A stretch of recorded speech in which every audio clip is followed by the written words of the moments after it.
shkonte saldushi prej Pakistanit.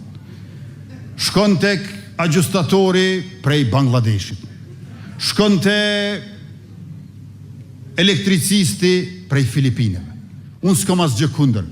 Kjo kallëzon që ekonomia jonë po rritet dhe nuk kemi mjaftueshëm fuqi punëtore sa kemi rritjet bizneseve. Elefanti në dhomë është një metaforë që përdoret në momente kur një problem madhor nga frika e përballjes njerëzit nuk dëshirojnë ta diskutojnë. Dhe kështu janë edhe këto ligjërimet politike të Albin Kurtit, ku flet për situata periferike, shifra që në të vërtetë nuk pasqyrojnë situatën reale në Kosovë pas 5 vjetëve të qeverisjes së tij. Se pas ka parë diku në Kosovë duke punuar disa pakistanez dhe Filipinas, në të vërtetë nuk është një shenjë e një ekonomie në rritje e shpërthim, siç e përshkruan ai me gjeste e tonalitet. Janë një fotografi e një vendi që fuqia e tij punëtore, madje edhe ajo e kualifikuar, po i largohet.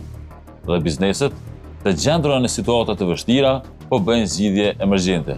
Të dhënat e Agjencisë së Statistikave të Kosovës dhe organizatave të tjera tregojnë se rreth 142.000 qytetarë të Kosovës kanë braktisur vendin nga viti 2021 deri në vitin 2024. Statistikat e Eurostatit ndërkaq tregojnë se nga viti 2021 deri në vitin 2024, rreth 178.000 qytetarë të Kosovës kanë marrë leje qëndrimi për herë të parë në Evropë.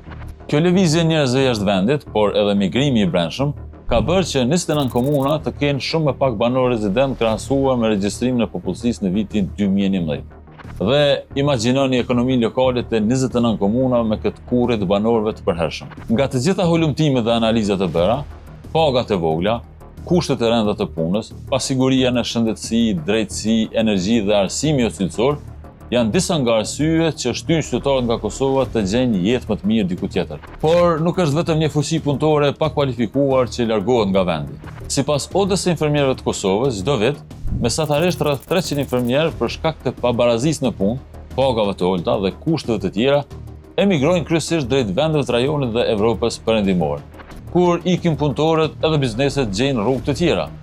Sipas Bankës Qendrore të Kosovës, gjatë gjysmës së parë të këtij viti, investimet direkte jashtë vendit të bizneseve nga Kosova arritën në 166 milion euro.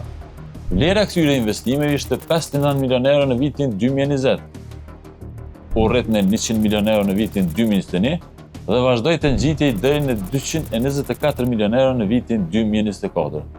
Kryesisht, investimet janë orientuar drejt Shqipërisë si një treg me më shumë mundësi.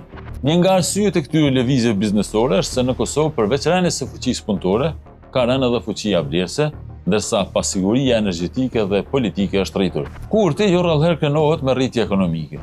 Por raporti i Bankës Botërore thotë se rritja ekonomike është ngadalësuar në pjesën e parë të vitit 2025. Nga 4.6% sa ishte në vitin 2024 në 3.8% në pjesën e parë të këtij viti. Banka Botërore thekson se ka rënë konsumi dhe se kriza politike, rritja vazhdueshme e çmimeve dhe emigrimi janë disa nga rreziqet për ekonominë e Kosovës. Kur flet me zell në përfushata, Kurti harron qëllimshëm të përmend sfidën e madhe të rritjes së çmimeve. Gjatë qeverisjes së tij, fatura e rrymës për qytetarët u rrit 2 herë. Një herë në vitin 2023 dhe një në vitin 2025, dhe secila herë me nga 15%. Ka paralajmërime se nga mungesa e investimeve në energji dhe faktorëve të tjerë, një tjetër rritje e çmimit të energjisë për qytetarët në pranverën e vitit 2026. Çmimet e artikujve bazë në vitin 2025 përjetuan një rritje prej 5.4% krahasuar me vitin paraprak. Qytetarët shumë më shtrejt kanë paguar për vezët, pemët dhe perimet, produktet e qumshtit dhe mishin. Me gjas, për Kurtin këto nuk janë një shqetësim ditor, pasi paradoksalisht është kryeministri që drejton vendin dhe kritikohen familja e tij, bashkëshortja dhe fëmia, nuk jetojnë këto për të përballur me shtrejtimet apo vështirësitë e tjera në shëndetësi, arsim, energji dhe ambient. Elefanti në dhomë në të vërtetë është ikja e qytetarëve nga vendi, e fuqisë punëtore të zanateve dhe asaj të kualifikuar, është ikja e bizneseve të mëdha, janë faturat që kryhen çdo vit. Dhe sa më shumë që i injorojmë dhe flasim për një situatë krejt rastësore diku në një komunë të Kosovës, si kjo me disa pakistanezë dhe Filipinas, aq më shumë elefanti do të rritet.